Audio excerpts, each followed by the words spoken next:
দেখেন জয় সাহেব তিনি মৌলবাদীর বিরুদ্ধে খুবই ক্ষিপ্ত। এই টুপিওয়ালা দাড়িওয়ালা ইসলামপন্থী দেখলে মেজাজ খারাপ, মৌলবাদী ঠেকাতে হবে। একই বক্তব্য তারেক সাহেবের। তাহলে দেখেন তারেক সাহেবের বক্তব্যের মধ্যে আর জয় সাহেবের বক্তব্যের কোনো পার্থক্য আছে? কোনো পার্থক্য নেই। আমাদের মির্জা ফখরুল ইসলাম আলমগীর সাহেবের যে বক্তব্য, তিনি কি বললেন? আমি শরিয়ায় বিশ্বাসী। আমি জানি না মুফতিয়ানি কেরামের ফতুয়া কি দেবেন, এটা তাদের ব্যাপারে, আমি ফতুয়া দিতে যাব না। যেরকম জিয়াউর রহমান সাহেব সর্বদলীয় গণতন্ত্র করেছেন আর শেখ সাহেব করেছেন বাকশাল, আজকে আপনারা সেই বাকশালের দিকে যাচ্ছেন।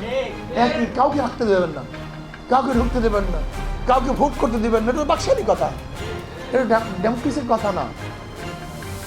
বিএনপি ওয়ালারা চাঁদা তুলে, আওয়ামী লীগেরা চাঁদা তুলে, শুধু হাতের পরিবর্তন হয়েছে, চাঁদার পরিবর্তন হয় না।